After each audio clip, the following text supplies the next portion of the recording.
wound around and pull it. Relax. Just relax. Yeah. And pull it and fix it here. So that is the biomechanical correction for this. Got it? Let me do it. Here we are using 50 to 70% of stretch.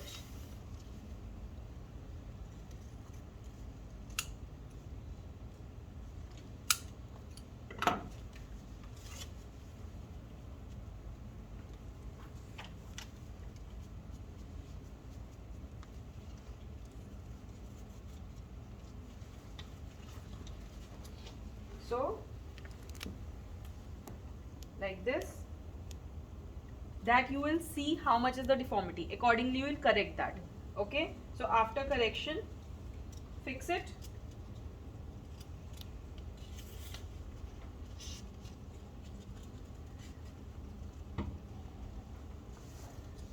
In the end, no stretch.